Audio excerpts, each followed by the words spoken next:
Lesson 30. God is in everything I see because God is in my mind.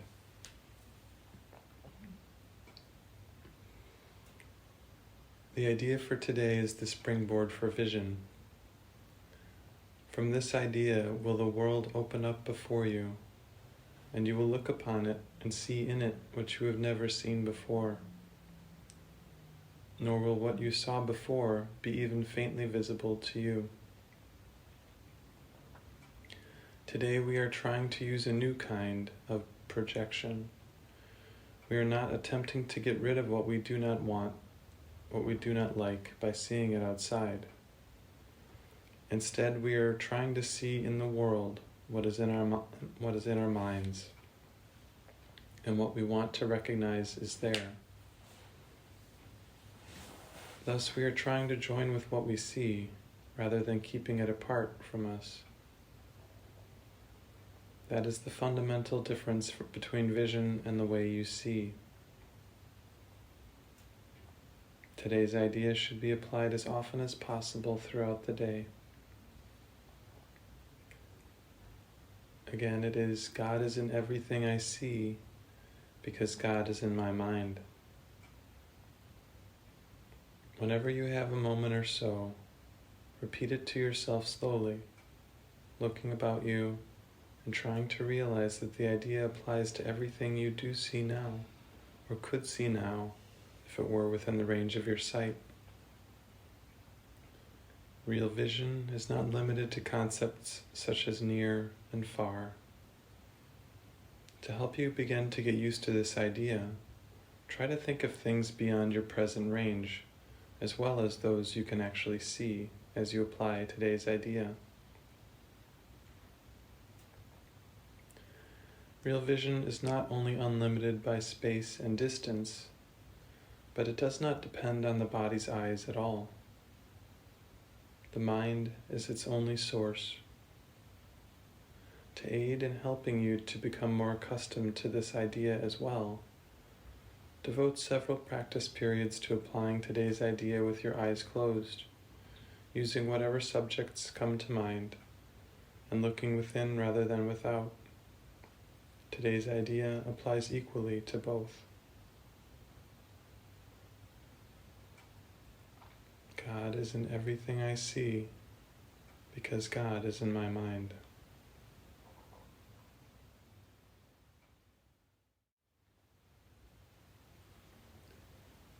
So this is a wonderful lesson. Wonderful. He summarized the forgiveness process. Today we're trying to use a new kind of projection. We are not attempting to get rid of what we do not like by seeing it outside. That summarizes it. We're not attempting to get rid of what we do not like by seeing it outside. Instead, we're trying to see in the world what is in our minds and what we want to recognize there. Thus, we are trying to join with what we see rather than keeping it apart from us. That is the fundamental difference between vision and the way you see.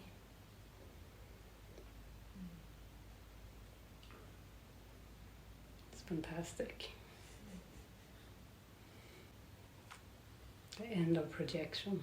We're not attempting to get rid of what we don't like by seeing it outside.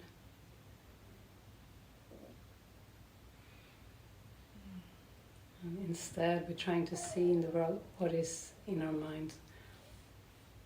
What we want to recognize is there. We want to recognize what is true.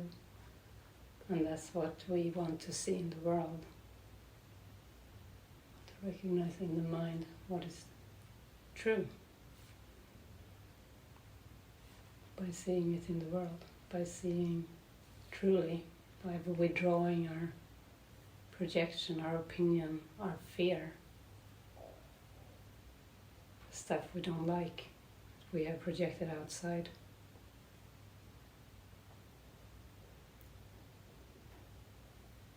It's fantastic.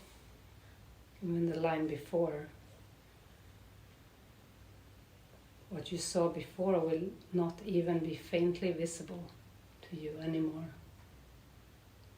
It will be gone.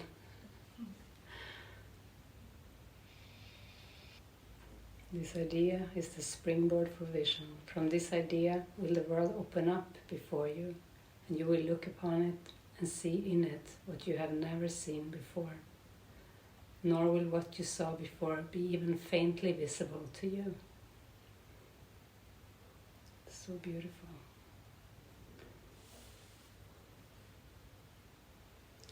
Today's idea should be applied as often as possible throughout the day.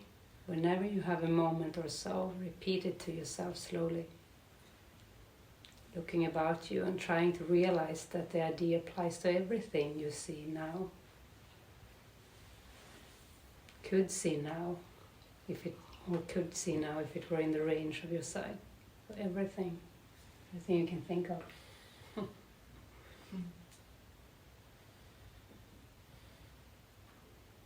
And then he's saying, so you can do it with your eyes open to look at things. Say,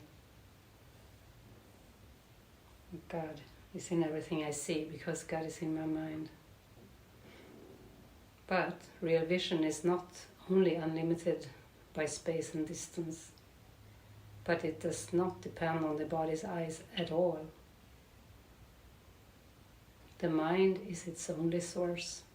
To aid in helping you to become more accustomed to this idea as well, devote several practice periods to applying today's idea with your eyes closed, using whatever subjects come to mind, and looking within rather than without.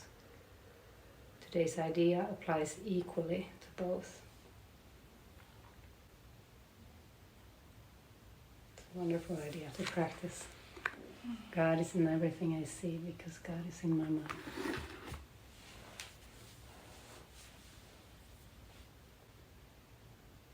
We just automatically lead into this stillness.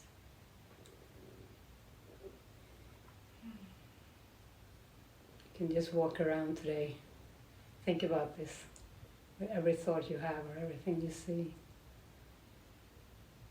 If it feels gentle, you don't need to strain or force. What happens then to stuff you don't like?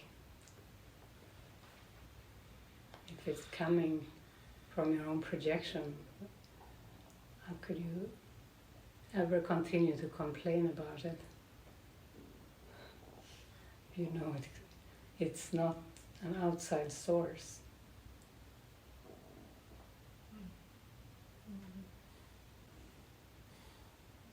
Becomes very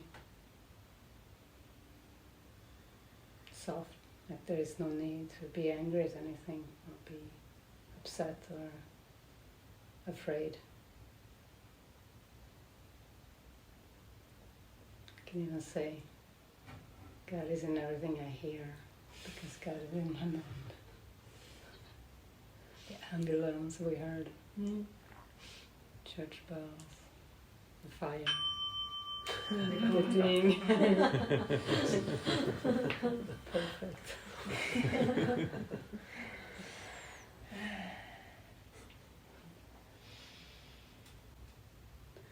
It's not like we should see what we don't like inside our minds instead of outside, because it doesn't exist. When we take it back, that's when we will start to see what we want to see. He talks about. When we take it back, we will just discover love. And we will see the truth. And it's not with the body's eyes, it's an experience. What the body's eyes see don't matter.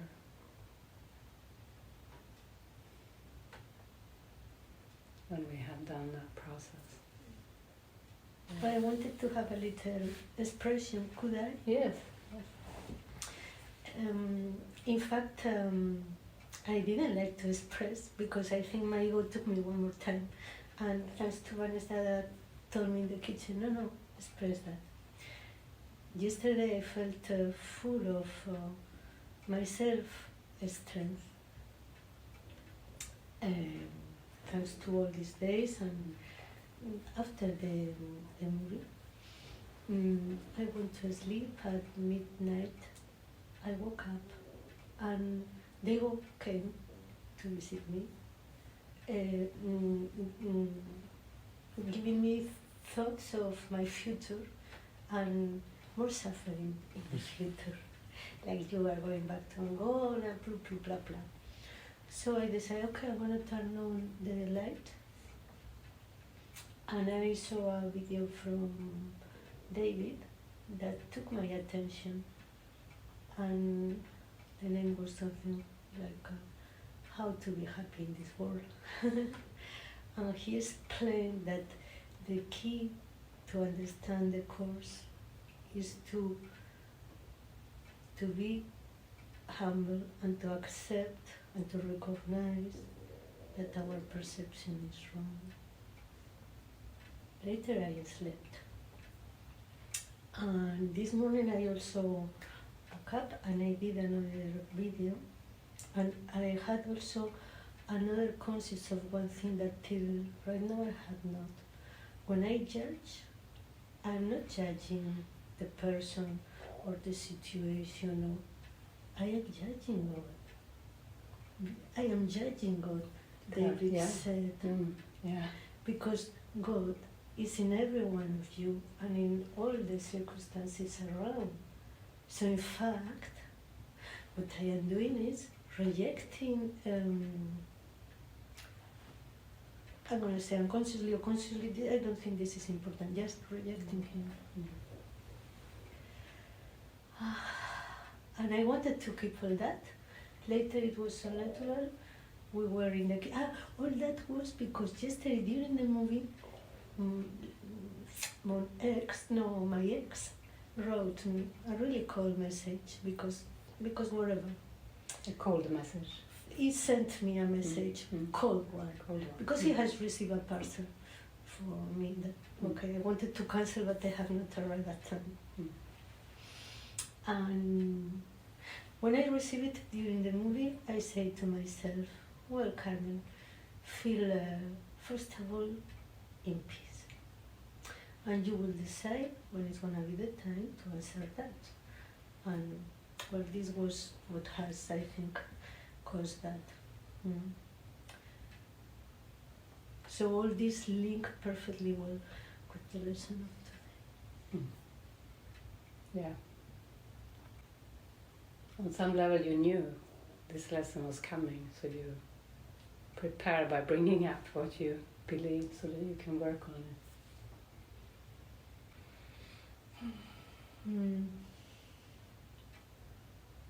If I will need some support, I don't want to hesitate to phone you, because also they will send me a thought as, well, Carmen, don't call them so much because they are occupied and maybe it's not the good moment, but Can't believe how many people think like that.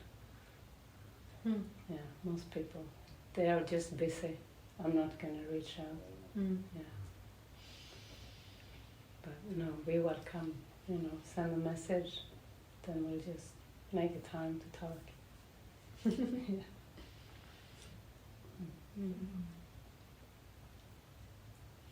Thank you for sharing. Thank you.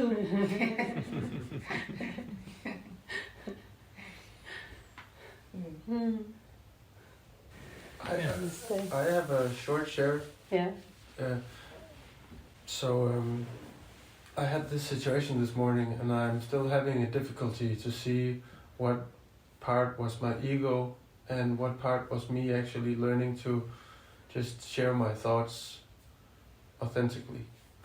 So the situation was, I come to the kitchen. You can maybe answer, even before you say the story, what was the reflection that you got? That can be a good way to know. Okay. Yeah. So I continue. Sure, but I can just share first, if you want to share private thoughts, make sure the one you want to hold space for you, is available. I don't think it's a good time. It's not, because otherwise it's attack. Otherwise it's not for healing. Otherwise it's too. Yeah, but there are not so many private thoughts in this year. If it's not about. Your question was, how do I know if what I'm sharing is coming from the ego or if it is just the sharing of private thoughts? So to know that, these, what I told you, are very helpful guidelines. Okay. Okay? Hmm? Want to share? It sounds like you shared private thoughts with somebody in the kitchen without knowing if they're available. No, okay. I'm not sure. Okay.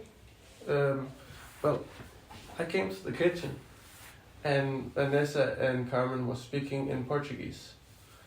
And I was not aware, but I must have been a little angry or a little annoyed because I have, I feel that there is this guideline in here, or I have picked up that there is a guideline that we speak in English when people are there. So that was my ego. I was feeling okay, not seen, and I've asked for maybe 4 times, can we speak in English? So I asked that, and Carmen started to explain me what they were talking about, and I was not really. I was in the mood for, being silent, but also at the same time being able to hear what was going on. I was not in the mood for. It sounds like a lot of ego thoughts what is going on. Yeah. Because first of all, they were already in a conversation. You come into the kitchen and request or demand or would like them to speak in English, but they're already in the conversation, and that's okay, So, and then you also want silence, but you also want to know what they talk about. The ego has so many conflicting ideas that you don't even know what you want actually. So in that moment, it's more like you just need to practice this, forgive. Because you see outside something you don't like inside. Mm. Yeah. Yeah. So it was the ego. Okay. Yeah. Well, that was all. Yeah.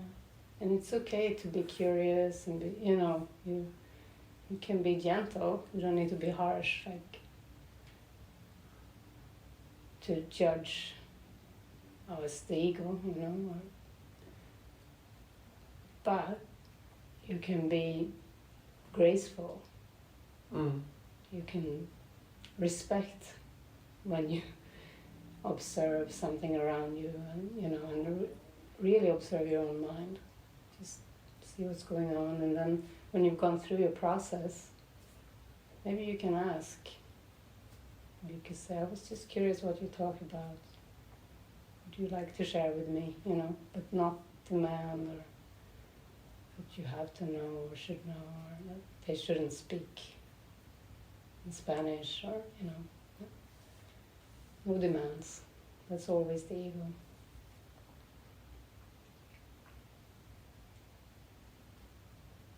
Does that resonate? Yeah. I still have this thought that it feels good that people speak the same language when a person is in the room.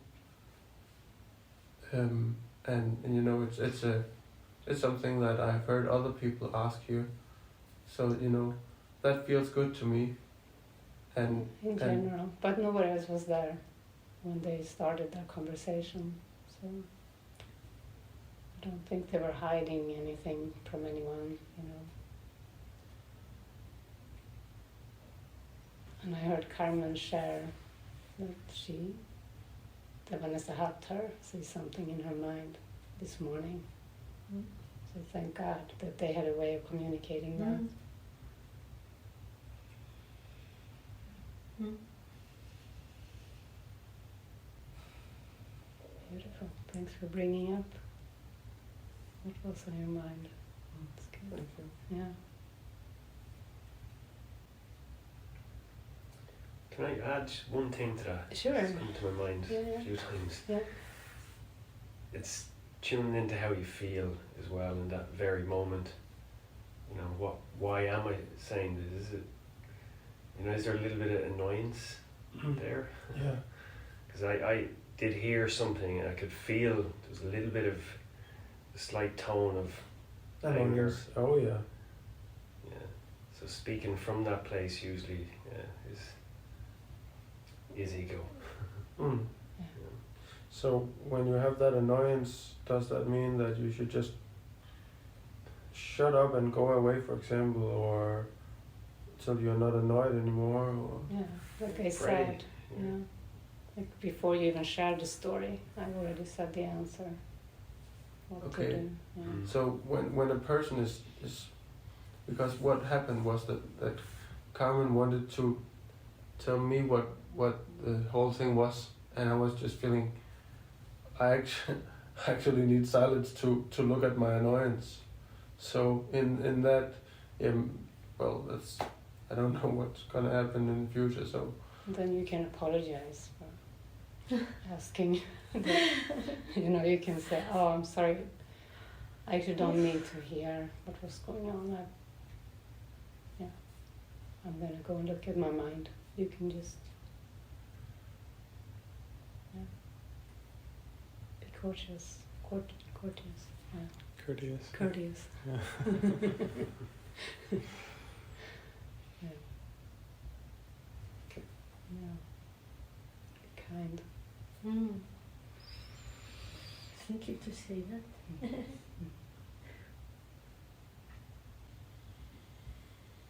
Yeah.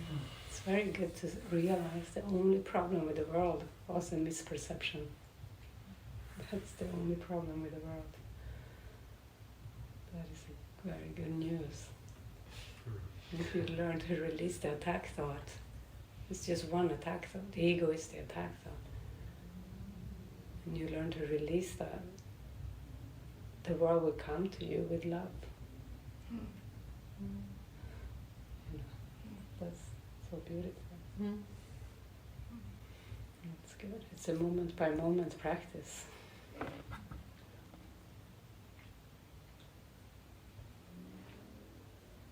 The movie yesterday was so helpful because she really caught it. She caught the attack thoughts. And she let them go. She didn't listen to them anymore.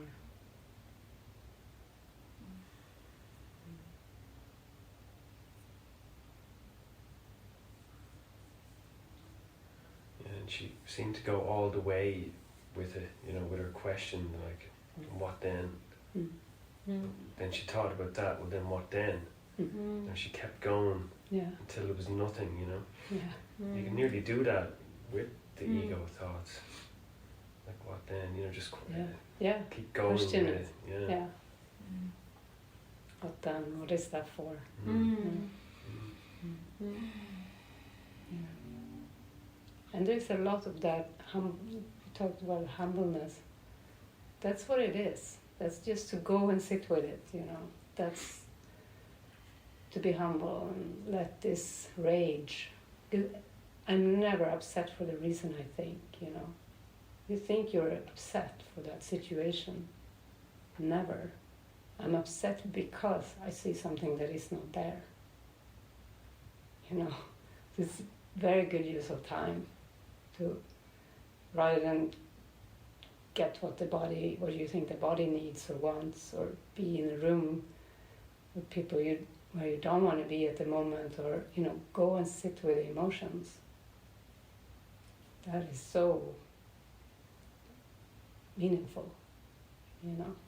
Then you can go and, you know, get your needs met, but it's like first comes this, look at the mind.